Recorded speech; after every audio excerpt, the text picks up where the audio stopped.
Seguimos con el programa pensando en perspectivas de empleo, de expansión y por supuesto recordando algo que nos dijo la anterior semana la diputada Norma Piero. La transacción ELFE-Comteco fue lícita, nos dijo.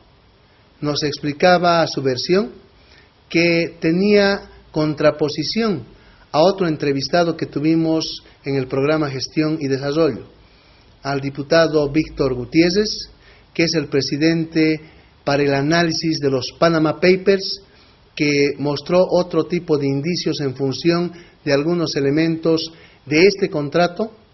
Lo que nosotros hacemos a través de la investigación es buscar que usted se entere desde los distintos puntos de vista de lo que ha pasado con ese contrato. Fue transparente, existe duda, no levantamos nombres, es importante en un proceso investigativo hacer que usted también contribuya y por supuesto a través del análisis debemos expandir la economía, la resolución de problemas, la actitud, la organización, la planificación de las instituciones que en nuestro país, lamentablemente en la mayoría de los casos, son entes vinculados a la subcultura, a lo intransparente si quieren, por decirlo de la manera más elegante. Le damos la más cordial bienvenida al doctor, abogado Ronald Pinto Molina.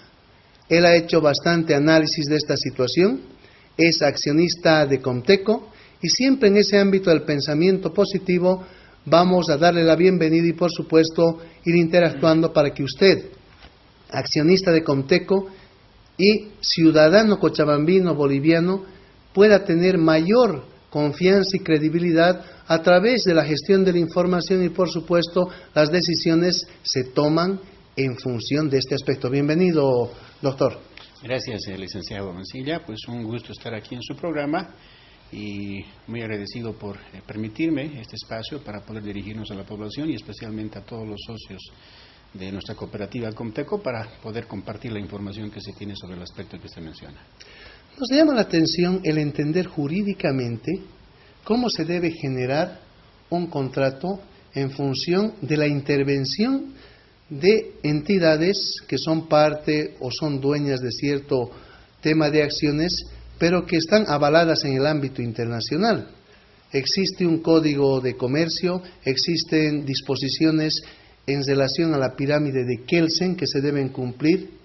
Entonces, hay mucha duda en relación a una transacción, por ejemplo, si uno hace una negociación con una entidad que está fuera del país.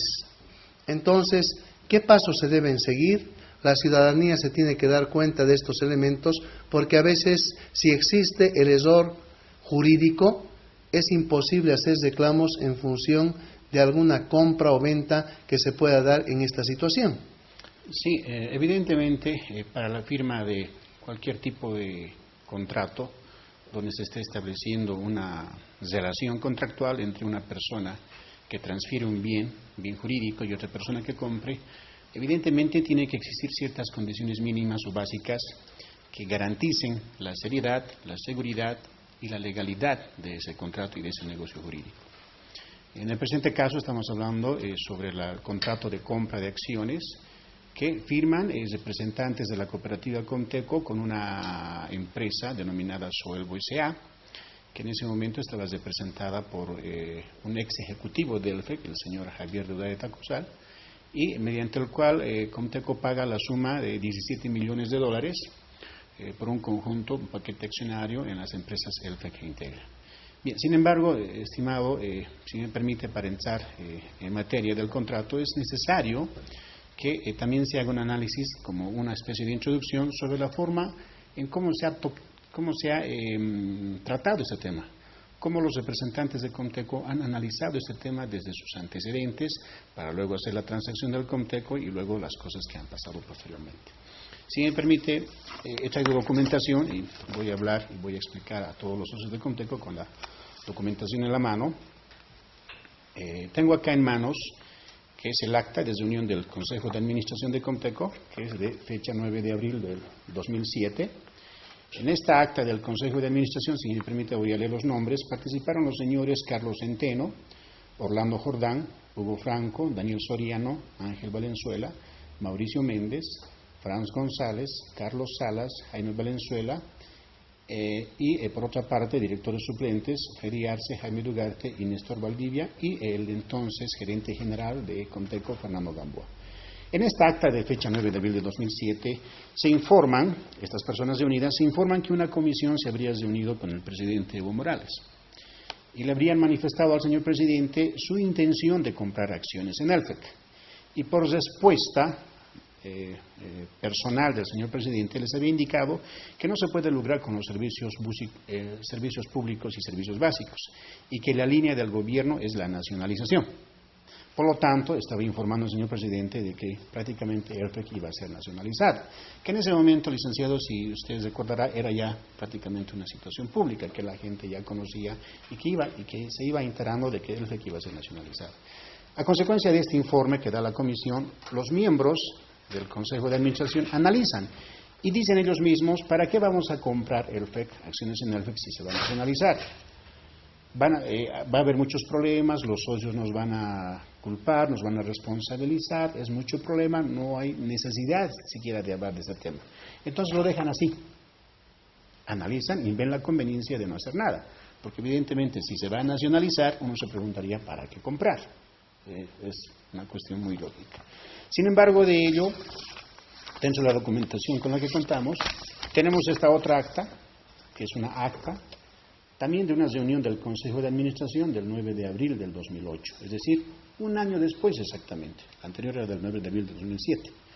Y el 9 de abril del 2008 se reúnen las personas siguientes: Orlando Jordán, Carlos Centeno, que es el presidente de Conteco, Daniel Soriano, Ángel Valenzuela, Mauricio Méndez, Franz González, Jaime Valenzuela, Juan de Dios Angulo, y los directores suplentes Jaime Dugarte, Néstor Valdivia, y en su calidad de gerente general Fernando Gamboa y el doctor Oscar Claure, que es el asesor legal.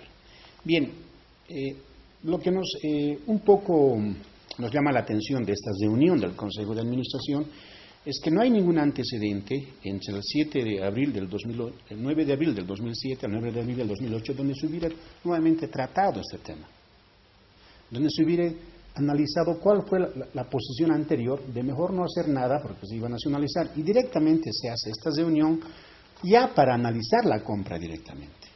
Es decir, el gerente general, Fernando Gamboa, y el presidente de la Comisión Jurídica encargado de revisar el contrato de compra y venta, el señor Hugo Franco, actual presidente de Conteco, ellos informan a los demás miembros del directorio sobre las bondades de la compra. Y informan a los demás miembros que es muy importante comprar porque eso iba a ser en beneficio de la cooperativa. Muy bien, reitero, el presidente de la Comisión Jurídica encargado de revisar ese contrato que estamos conversando era el señor Hugo Franco, actual presidente de la cooperativa Conteco.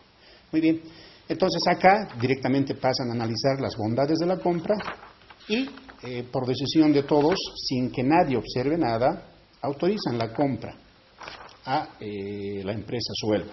Pero lo que llama la atención también de esta acta es que desde Filón dicen que la Pricewaterhouse, el señor gerente general Fernando Gamboa indica en esta acta que la Pricewaterhouse ha emitido un informe indicando que le podemos comprar a Suelvo, es decir, a la empresa que supuestamente sería propietaria de las acciones y que nos transferiría. Esta sería una consultora que hace valoración de empresas. Exacto, la Pricewaterhouse.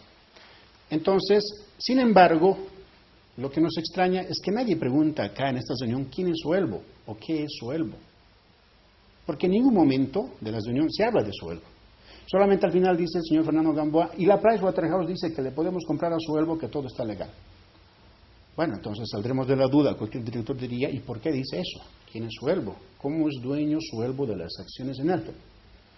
Y extrañamente nadie pregunta, nadie hace ningún tipo de pregunta y terminan aprobando esta compra. Muy bien, esto pasa el 9 de abril del 2008. El mismo día, 9 de abril del 2008, emiten esta resolución.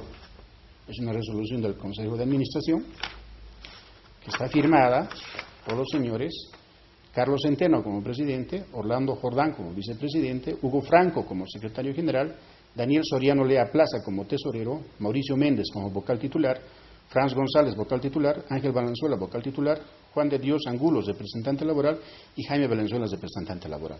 Como usted verá acá, aquí resuelven, aprobar y autorizar la compra de 295.762 acciones que Soelvo S.A. tiene en Luz del Valle Inversiones, que representan el 56,66% del capital, en un precio total de $17.066.667. Bien, entonces, en un artículo segundo, aprobar y autorizar la suscripción de compra y venta de acciones a suscribirse con Soelvo. Eso aprueban el mismo día. El mismo día, es decir, lo hacen rápido. El mismo día, aquí está el contrato de compra y venta, lleva la fecha 9 de abril del 2008. El mismo día están firmando el contrato. Es decir, lo hacen de manera violenta, rápida. ¿Cuál sería el apuro para hacerlo de esta manera? En un solo día, aprobar, emitir la resolución y luego firmar el contrato, ¿no? Y en este contrato se lo puede pero observar de diferentes maneras. Primero, cualquier ciudadano que no necesita ser abogado sabe muy bien que cuando uno compra un bien, lo primero que hace el abogado que está asesorando la compra es decir, muy bien, le estás comprando un terreno, digamos. Ese terreno, ¿a quién le estás comprando? A un señor Juan, muy bien. Tenemos que establecer si el señor Juan es realmente propietario del terreno que te quiere vender. Y sacaremos tradición, veremos derechos reales, veremos impuestos, veremos una serie de documentos que nos garanticen que quien te está vendiendo realmente es propietario. Y no sea que por ahí haya un tema ilegal que vaya a viciar de nulidad tu contrato y luego te quedes sin el terreno y sin la plata. ¿Sí? Eso se hace en todo, para comprar terrenos, casas, autos, para cualquier situación. Esa situación se pone en el contrato. Se pone, el vendedor es propietario de estos bienes porque le ha comprado a tal persona, es propietario por estos antecedentes. En ninguna parte de este contrato se identifica quién es Soelvo y cómo Soelvo es propietaria de estas acciones. No se menciona en ningún lado. ¿Qué es esta empresa Soelvo? Ni dónde se ha constituido, cómo se ha constituido y cómo legalmente puedes realizar algún negocio jurídico en Bolivia. No se dice absolutamente nada. Bien, por una parte. Segundo, en este contrato, Comteco asume total responsabilidad y dice, conocemos los aspectos técnicos, jurídicos, el estado legal, técnico de lo que estamos comprando, sabemos todo y asumimos todas responsabilidades y liberamos de cualquier responsabilidad a Soelvo. Es decir, es un contrato total y completamente desventajoso para la cooperativa. Porque no puede ser que usted pues diga, no, yo sé todo y los vendedores no tienen ninguna responsabilidad. Vaya, pero eso no se hace pues en ningún lado, porque pueden haber responsabilidades emergentes de alguna información que nos han ocultado los vendedores, ¿cierto? Pero no, lo hacen de esta manera. Finalmente, un hecho muy llamativo de este contrato. No lleva firma de abogado. No lleva firma de abogado. Está firmado simplemente por el señor Francisco Javier Dudayeta Cosal, como representante de Soelvo, y por Comteco, Carlos Centeno, Daniel Soriano Lea Plaza y Fernando Gamboa, que es el gerente general. No lleva firma, ni siquiera está con reconocimiento de firmas. No está ni escriturado ante un notario de fe pública. Entonces, es como una especie de proyecto de minuta que no le han dado ninguna legalidad para su validez formal. No sabemos por qué no hay una firma de abogado, claro. Porque si hubiera una firma de abogado, tendríamos que reclamarle a ese abogado que asuma su responsabilidad profesional sobre la forma en cómo se ha redactado este contrato. Nadie ha querido ponerle la firma. ¿Por qué? Porque el doctor Oscar Claure no ha puesto la firma, que ha fallecido en el parqueo de Comteco bajo circunstancias medio inusuales. ¿Por qué no ha puesto su firma? ¿Quién ha hecho este contrato? Porque se dice en las actas que el contrato sale de gerencia general y lo pasan a la comisión jurídica del señor Hugo Franco. Y el señor gerente general, entonces, ¿a quién contrató? El señor gerente general, ¿con quién hizo hacer el señor Fernando Gamboa este contrato? Entonces, son preguntas que realmente los socios merecemos respuestas. Porque de este contrato, señores, se está poniendo en riesgo nuestro patrimonio en la suma de $17 millones. Ahora bien, se firma este contrato y que se firma el 9 de abril del 2008. Muy bien. Como parte de la transacción, el 11 de abril del 2008, y tenemos la certificación del Banco Visa, transfieren $11.338.539 millones, 11 millones de dólares, a una cuenta bancaria a nombre de Soelvo S.A. en Miami. ¿Sí? 11 millones a Miami. ¿A nombre de quién? A nombre de Soelvo S.A. Entonces, como parte de esta transacción, también que nos llama la atención, es este acta de cierre. Resulta que el 11 de abril del 2008 están haciendo esta transferencia y el 14, perdón, si me permite, voy a revisar, sí, el 14 de abril del 2008 viajan a Miami representantes de Conteco. Dicen, para verificar que ha llegado el dinero. Lo que yo hice una pregunta a la Comisión de Papeles de Panamá cuando nos convocaron a una audiencia e informar lo que sabíamos, yo pregunté, ¿y para qué han viajado? ¿Han ido a ayudar a contar la plata que han recibido allá? ¿Para qué han ido? Pues no se entiende, ¿no? ¿Para qué reunirse en Miami? De este motivo, nosotros hemos pedido a esta comisión que se abra una investigación internacional, porque los socios de Conteco tenemos el derecho de saber dónde ha ido a parar finalmente estos millones de dólares. ¿A nombre de quién? ¿A cuenta de quién? ¿Quién ha ido a retirar? Después, ¿dónde se ha ido ese dinero? Es muy fácil hacer una investigación y hacer el rastreo del dinero para saber quiénes se han beneficiado realmente. Porque yo considero, estimado licenciado, de que los socios tenemos el derecho de saber la verdad de cómo se ha hecho esta transacción. Y la única manera también es de abrir una investigación internacional que los socios hemos solicitado a la Comisión de Papeles de Panamá y ojalá que seamos escuchados y se abra esta investigación internacional. Bien, de esta manera se ha hecho la transacción. En términos, digamos, del manejo económico, de cómo se ha aprobado, cómo se ha pagado, cómo se ha firmado el contrato. Ahora, hay una segunda parte, digamos, de carácter jurídico que es muy, diría, es muy notoriamente ilegal, indebido, oscuro. Imagínense, hemos firmado un contrato con esta persona, Javier Dudeta Cosal, este es el contrato. Bajo situaciones normales, si yo fuera Conteco, y viene este señor Javier Dudeta Cosal como representante de Soelvo y me dice, Soelvo es dueña de Elfec y de Integra y queremos vender a Conteco. Yo le diría, muy bien, ¿quién es Soelvo? Él me respondería, es una sociedad anónima constituida. ¿Dónde se ha constituido? En Panamá. Ah, en Panamá, sí, muéstrame su papel. Entonces se supone que ellos, para acreditar la existencia de Soelvo, han mostrado este documento. Esta es una escritura pública de constitución de sociedad anónima de la empresa Soelvo. Pero como ustedes ven, dice República de Panamá.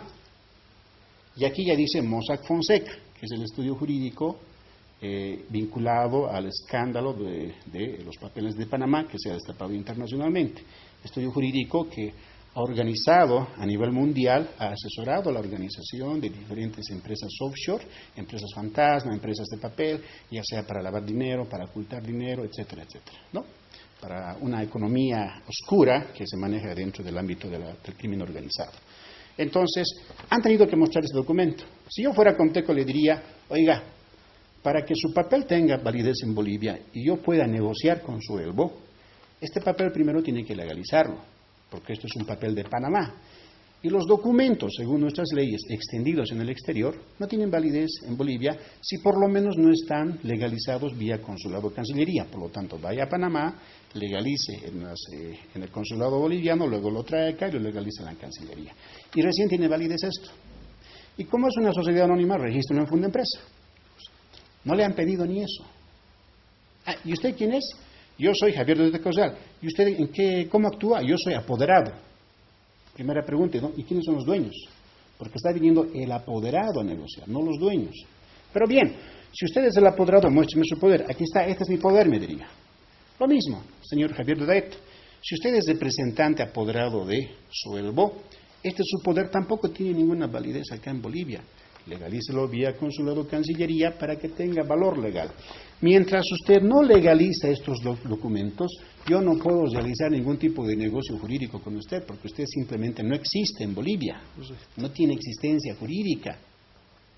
Haga eso, señor Javier Dudeta, y hablamos. Esa debería haber sido la posición jurídica de Conteco. Que cualquier abogado, incluso cualquier ciudadano, con un mínimo de razonamiento en temas jurídicos, diría, ¿cierto? Eso diríamos todos, pero no le dicen, no observan esta situación. Es más, uno diría, de todas maneras, ¿quién es Soelvo? ¿Dónde tienen sus oficinas en Panamá? ¿En Bolivia tiene oficinas? ¿Cuáles son sus activos, sus patrimonios? O sea, ¿qué es? Es más, yo les diría... Suelvo significa Sociedad Eléctrica Boliviana. Boliviana. Exacto. ¿Por qué una empresa boliviana es creada en Panamá? Lamentablemente... Me llama la atención, claro, nos llama la atención. Llama la atención porque debería haberse constituido en Bolivia. Si nos están diciendo que son capitales de empresarios privados y los trabajadores de ELFEC los que están haciendo esta sociedad, podrían haber constituido acá, de una manera normal, regular, como lo hace cualquier ciudadano o cualquier grupo empresarial. Pero lo han hecho en Panamá, ¿no? Entonces llama la atención. Doctor, recordemos algunos antecedentes que son importantes de cómo se capitaliza ELFEC y cómo se llega a la transacción de acciones con Conteco. En el tema de antecedentes, perdón, recordemos que esta empresa primero estaba administrada por ELFEC-SAM, la empresa de luz y fuerza eléctrica, sociedad anónima mixta, que estaba bajo control del Estado, con una participación mínima de capitales privados, ¿no? Entonces llega la capitalización de GONI, de Gonzalo Sánchez de Lozada, y se adjudica o compra la empresa chilena EMEL. Y la empresa chilena EMEL, ya en ese momento aparece Javier Urdaneta como gerente general, del que estamos hablando en este momento, que es representante de la empresa fantasma, Suelvo. Entonces, en ese momento ya aparece Francisco Javier Urdaneta Cosal como gerente general de ELFEC. EMEL lo primero que hace es partir esta empresa en dos. La parte en Integra S.A.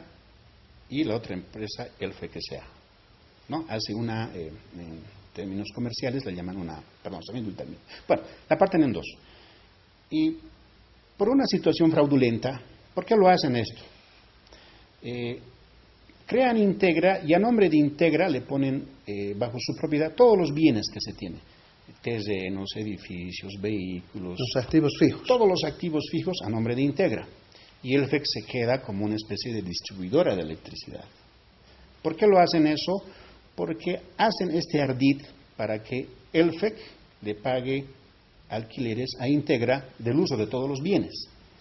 Pero en realidad era la misma empresa chilena que se pagaba alquileres a sí mismo, porque es la misma empresa la que controla ambas empresas, ¿cierto? ¿Cuál es la finalidad? Había la ley de electricidad de Gonzalo Sánchez de Lozada que establecía que si las utilidades que percibía la empresa podría obtener algunos beneficios adicionales extras, ¿no? Entonces, en cada cierre de gestión, lo que decía la empresa EMEL es que ELFEC no daba buenas utilidades, claro, porque millones se iba en alquileres al pago del uso de los bienes que estaba a nombre de Integra, pero que en realidad, reitero, era pagarse alquileres a sí mismo. Entonces, eso sucede con una situación ilegal, digamos, fraudulenta desde un punto de vista comercial. Se va a EMEL y entra luego otra empresa que es la PPLG, es una empresa americana. Y esta empresa americana sigue administrándola bajo ese mismo modus operandi, diríamos, ¿no? Bajo esa misma situación, bajo ese mismo esquema comercial. Y sigue explotando ELFEC de esa manera. Tenemos información que se habla desde el Colegio de Auditores, se han publicado algunos informes que también ha analizado el Colegio de Auditores de Cochabamba este tema, que durante el tiempo que desde la capitalización de GONI a la empresa EMEL hasta que lo administró PPLG no se invirtió absolutamente nada bajo ese esquema, sino simplemente han explotado al máximo ELFEC y no han dejado ningún tipo de beneficio para Cochabamba. Es más, en la época de GONI se justificó que hubo pérdidas, pero en realidad nunca hubo pérdidas, no era necesario capitalizar en realidad esta empresa. Entonces, lamentablemente se hizo esto y lamentablemente no fue para beneficio de Cochabamba. Luego, ¿qué pasó? PPLG estaba administrando ELFEC y ahí hay un cambio de gobierno, sube el presidente Evo Morales, y ahí se genera una especie de incertidumbre de qué es lo que iba a pasar con las empresas, con este tipo de empresas estratégicas, y sacan un informe del señor Roberto Lacerna que hablan sobre de que el gobierno iba a nacionalizar todas las empresas estratégicas, y sobre la base de ese informe el señor Javier Urdaneta Cosal convence a los americanos de que tienen que irse y transferir sus acciones.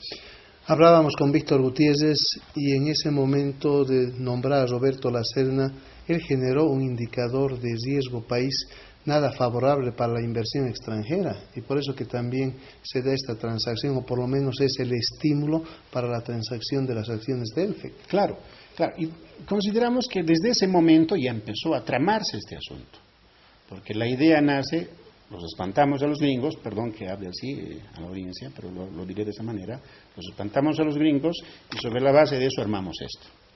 Obtenemos un beneficio económico, armamos esta ingeniería fraudulenta para sacar dinero de aquí y de allá, ¿no? Entonces, ahuyentan a los gringos deciden transferir y le designan al señor Javier Dudeta Cosal que él encuentre los compradores. De ahí que el señor Javier Dudeta Cosal empieza, digamos, a maquinar esta ingeniería fraudulenta de viajar primero a la República de Panamá, donde primero constituye dos empresas. Constituye Cochabambina de Electricidad y Trabajadores Luz y Fuerza. Y cuando vuelve, lo hace el 29 de junio del 2007, ambos papeles, en Panamá también, ¿no? En el mismo estudio jurídico Mossack Fonseca. Vuelve a Cochabamba y les dice a los trabajadores, ahí está, los trabajadores ya tienen su empresa que se llama Trabajadores de Luz y Fuerza, con esto ustedes van a ser dueños de Elfec.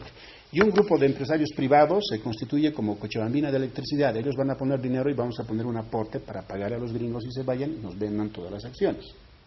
Esa es la figura, ¿no? Y luego, doctor, quiero pensar en lo siguiente, antes de que se me vuele de la cabeza algo que es indispensable. Tenemos Elfec Sociedad Anónima y tenemos Integra Sociedad Anónima. Entonces, ¿qué ha estatizado, de qué se ha apropiado el gobierno actual? ¿De Elfec? De Elfec. Ya, y Elfec, había sido comprada por Comteco. Sí. ¿Y cuál era el valor de las acciones de Elfec que compra Comteco? A ver, ahí hay que hacer una Son 17 millones y hacen una transferencia de 11 millones 300 y pico mil, vamos a decir, millones de dólares, ¿no es cierto? Entonces, ¿qué pasa con la otra parte?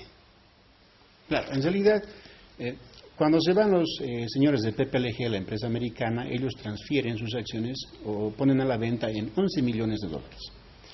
Ese es el monto que debería pagar los supuestos nuevos dueños que estaban queriendo comprar, Trabajadores de Electricidad y Cochabambina Electricidad, ¿sí? Es decir, los trabajadores del FEC y el grupo de empresarios privados. Esos deberían pagar esos 11 millones de dólares para ser dueños.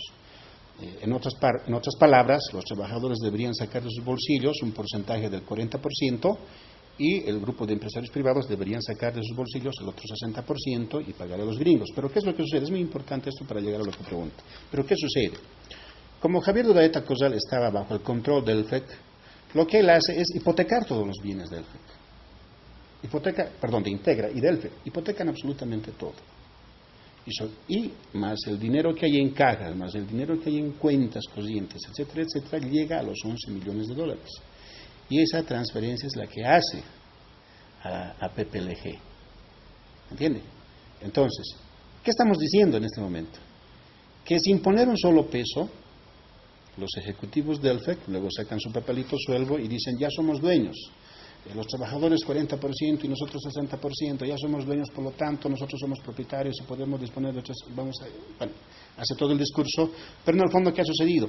Que sin poner un solo peso, un solo dólar, los ex ejecutivos del FEC aparecen como dueños. Ese es el fraude, ese es el origen del fraude, ¿no? Y por lo tanto, por eso no hay documentos, no hay un documento claro, específico, de que hubieran pagado esos 11 millones de dólares como sueldo. No existe. Solo hay una transferencia. Pero esa transferencia no es de sus dineros, es de la misma empresa.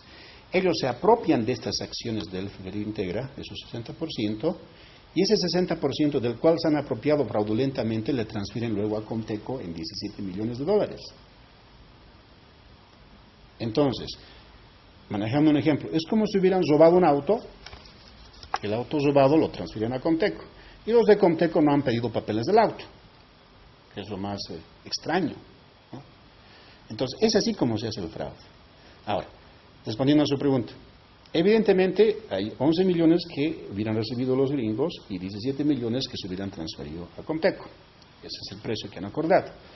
Se hablan de otros montos en el cual se hace avalúos, supuestamente, después de que el gobierno del 2010 hace una intervención, se designa un interventor, mediante decreto supremo, evidentemente se obligan a pagar a Comteco el monto de las acciones que se hubieran intervenido o nacionalizado.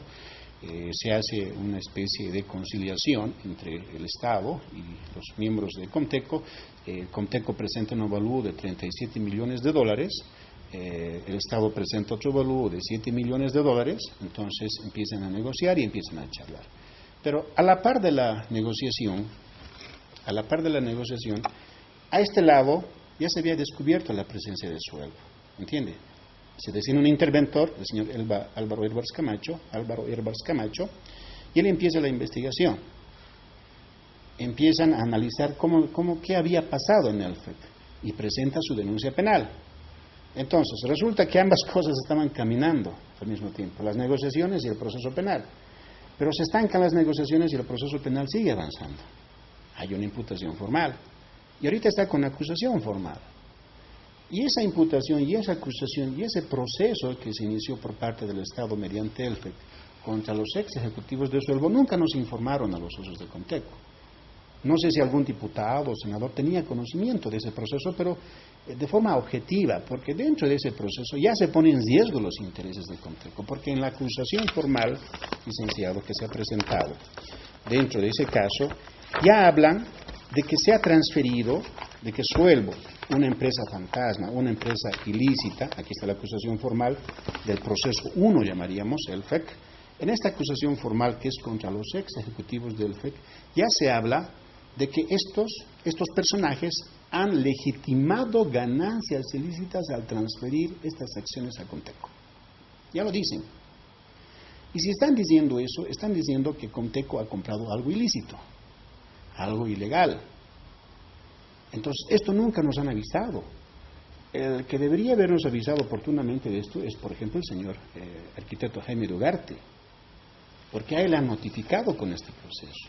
Y si él supuestamente no formó parte de este grupo que ha negociado, debería tener el deber de informar a los socios, denunciando a los anteriores directivos de cómo han hecho esta compra, pero ni él nos ha informado, porque ya con esto se pone en riesgo. Quiero hacer alusión a un recorte de prensa de octubre del 2015, en una conferencia de prensa, el director jurídico de ELFEC, señor Mauricio Antesana, indicó a los medios de prensa que si ellos en su proceso, se refiere a este proceso, no se refiere al proceso que mi persona ha iniciado, sino a este proceso, si ellos demuestran que dentro de este proceso demuestran que la empresa Suelvo es una empresa ilegal e inexistente, Comteco pierde todo. O sea, ese es el titular que han sacado. Claro, es que evidentemente, si se demuestra que hay algo ilícito, entonces uno ya no tiene derechos que reclamar. Perderíamos todo. Eso nos ha alertado a los socios y hemos buscado incluso audiencias con el director jurídico de Comteco, hemos buscado explicaciones en ENDE y algo nos han explicado, nos han dado la información de cómo se habría hecho este negociado.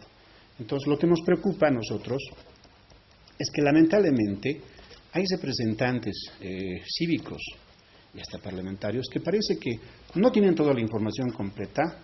Quiero pensar que es eso que les está empujando a decir algunas cosas, como diciendo, el gobierno no nos quiere pagar. Bueno, es que yo le voy a ser sincero, amigos socios de Comteco, ni un gobierno azul, ni un gobierno rosado, rojo, de izquierda, derecha, de arriba, de abajo, ningún gobierno, al parecer, nos va a pagar. Porque no nos van a reconocer de algo que es ilegal, de algo que es ilícito.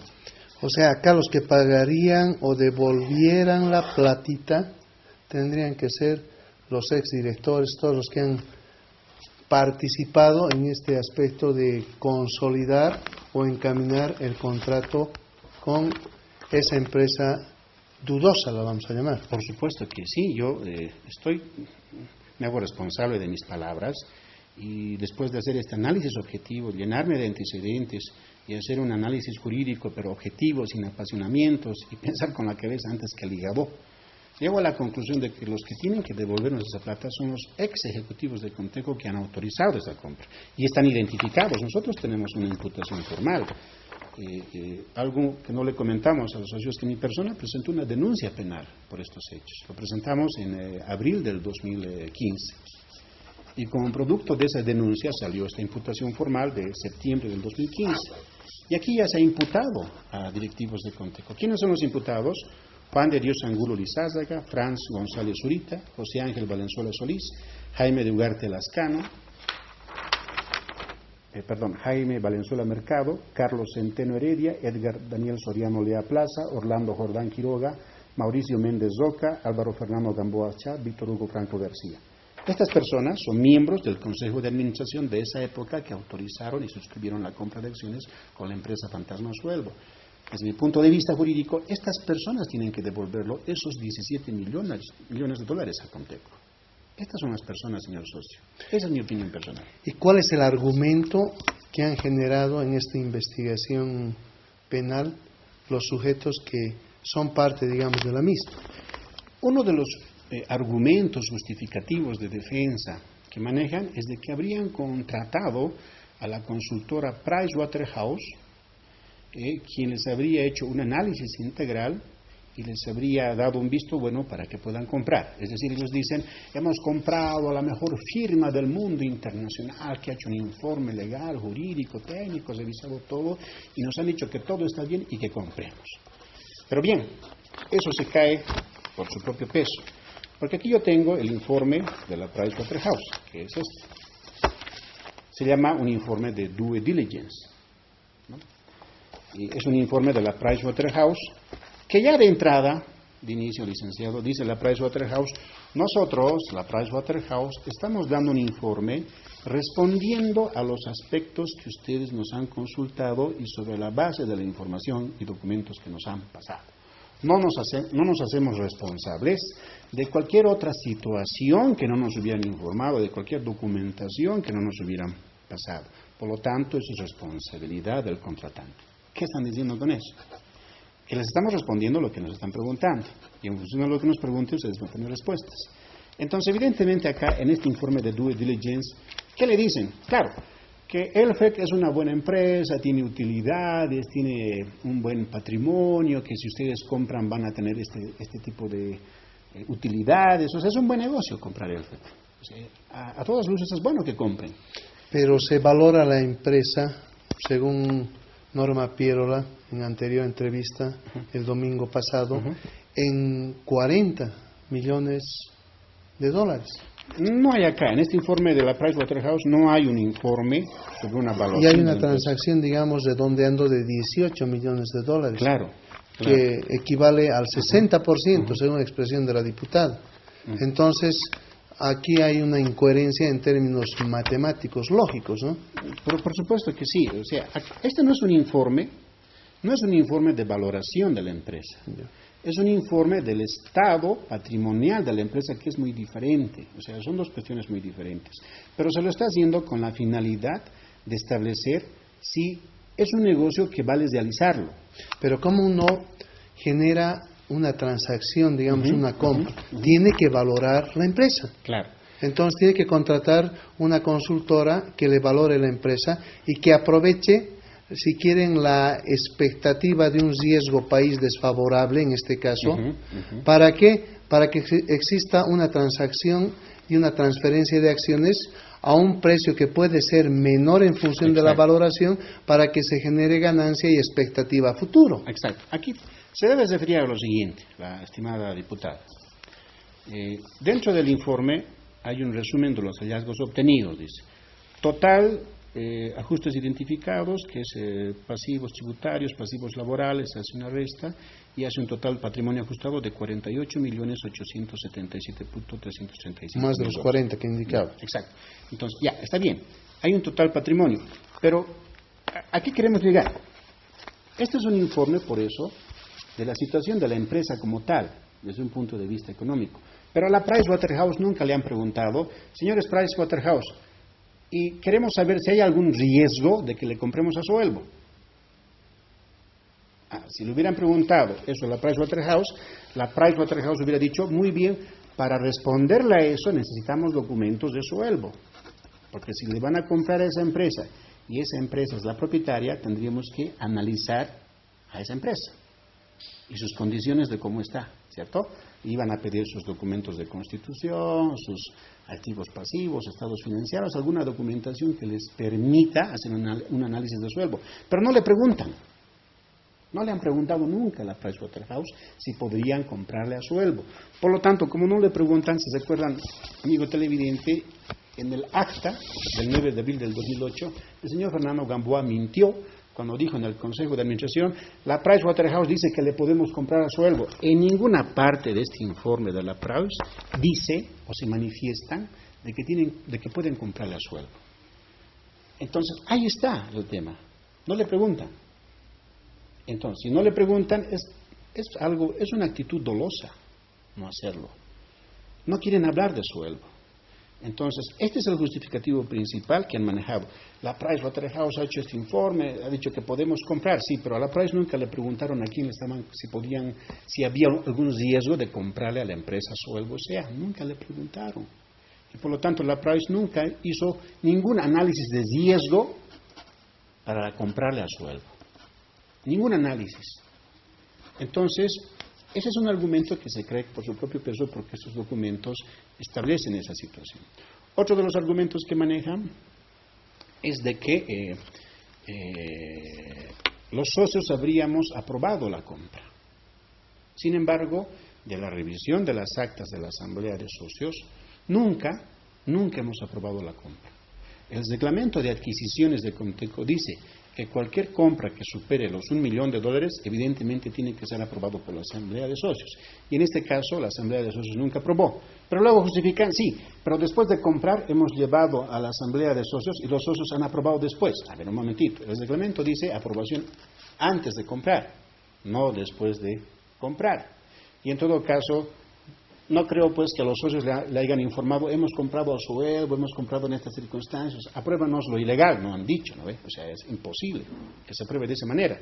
Y de todas maneras, si hablan sobre lo que sucedió en la Asamblea del 2008, que es la fecha en que se compró, nosotros tenemos aquí el acta de Asamblea de Socios de agosto del 2008. Estamos hablando en mayo, junio, julio, agosto, 4 meses después de la compra se hizo una asamblea de socios.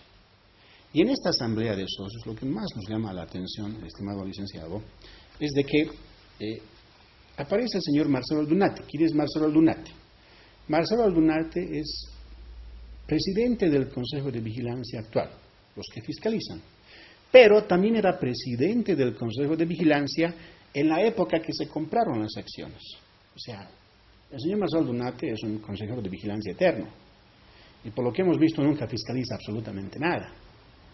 En su época de presidente del Consejo de Vigilancia de Comteco, ¿qué hizo cuando se compraron las acciones en el FE? ¿Cómo fiscalizó? Ahora está como presidente del Consejo de Vigilancia también. Ese es un problema para los socios. ¿Pero qué pasó? En agosto del 2008 se lleva a cabo la asamblea y el señor Marcelo Aldunate informa lo siguiente. Dice acá y está escrito. Dice, señores socios, uno de los logros más importantes que hemos tenido en nuestra gestión es la compra de acciones en Elfuc. Y para ello, el Consejo de Vigilancia ha hecho una fiscalización minuciosa, desde las negociaciones hasta la compra de acciones. Y todo está legal, todo está transparente. Bien, siendo que ha declarado eso, lo hemos convocado a una declaración ante la Fiscalía al señor Marcelo Aldunate. Y el señor Marcelo Aldunate, en una declaración prestada en la Fiscalía, indica, por aquí tengo la declaración, aquí, declaran varias personas, indica en una declaración presentada ante la Fiscalía de que no conocían nada. No, nosotros nos hemos entrado después de que han comprado. Todo han hecho el Consejo de Administración. Cuando ya habían comprado, nos han convocado a una reunión y ahí nos han dicho que ya habían comprado. Y nosotros ya nos hemos entrado nomás que ya habían hecho todo. Bueno, a ver, por fin, ¿cómo es? En la asamblea de esa época dice que han hecho una fiscalización desde las negociaciones hasta la compra y luego dice que no supieron nada. Entonces, por esta situación, la Fiscalía no solo imputó, sino también amplió estas investigaciones contra todos los miembros del Consejo de Vigilancia. O sea, se amplió la investigación, se amplió el proceso. ¿Quiénes son esas personas? Se amplió contra el señor Néstor Valdivia, Marcelo Aldunate, que estamos hablando que es el presidente del Consejo de Vigilancia, Juan Carlos Peñalosa, Ricardo Pérez Jordán, Víctor Cáceres Rodríguez, Sergio Reyes Villa Basigalupi, Jenny Cesano Flores, Oscar Alba, Jerónimo Zambrana Montaño, Eric González Marcos, Laureano Rojas Tirado y Patricia Bonechale Martins. Entonces se amplía contra los miembros del Consejo de Vigilancia. Bien, ¿qué es lo que ha sucedido? Los socios deben estar preguntando, bueno, ¿en qué está el proceso? Resulta que cuando presentan la imputación formal, en septiembre del 2015, se pide por procedimiento que se lleve a cabo una audiencia de aplicación de medidas cautelares. La Fiscalía pidió la detención preventiva de todas estas personas imputadas en la cárcel. Le tocó al caso a la señora juez Sarina Marañón Zebollo, juez cuarto de instrucción penal de la ciudad de Cochabamba. La señora juez Sarina Marañón Zebollo, con diferentes justificativos, ha ido postergando la audiencia. 6 oportunidades que se suspendieron a la audiencia de manera indebida y ilegal. Octubre, noviembre, diciembre, enero, febrero, marzo, abril, mayo. 8 meses de postergación de audiencias, bajo diferentes justificativos. ¿Cuál era el plan de por qué suspender tanto? Para lograr la prescripción. Para mí hay un plan.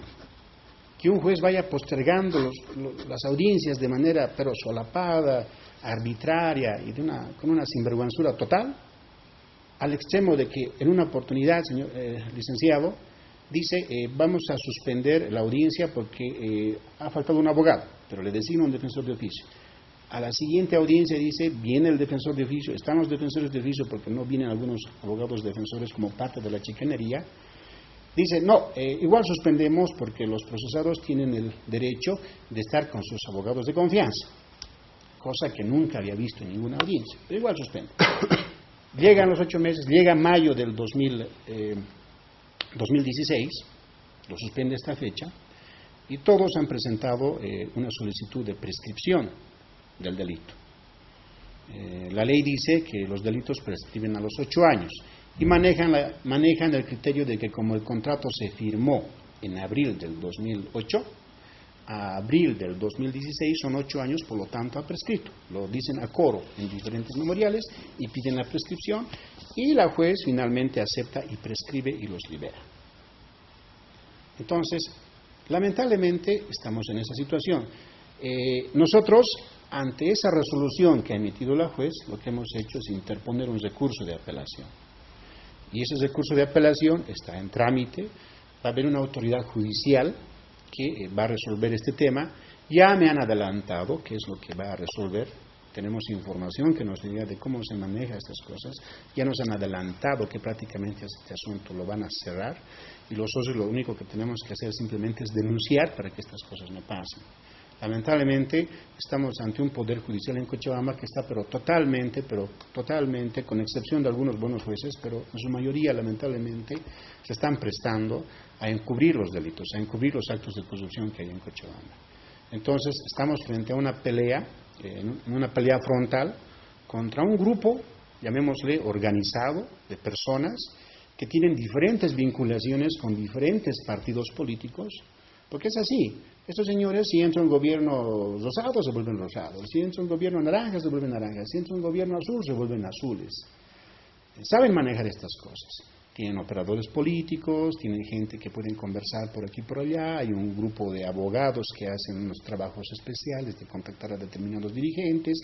Hay dirigentes de uno y de otro lado que se ofrecen, que se venden.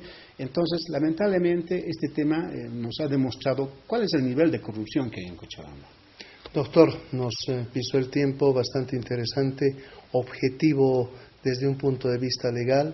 Acá se tienen fotocopias que son parte de los procesos y esas fotocopias avalan, digamos, un trabajo jurídico. Pero también, por otro lado, tenemos que reflexionar en lo siguiente, estimados televidentes. Vamos a hacer análisis profundo de Conteco sobre este hecho en particular. ¿Y qué le quiero decir?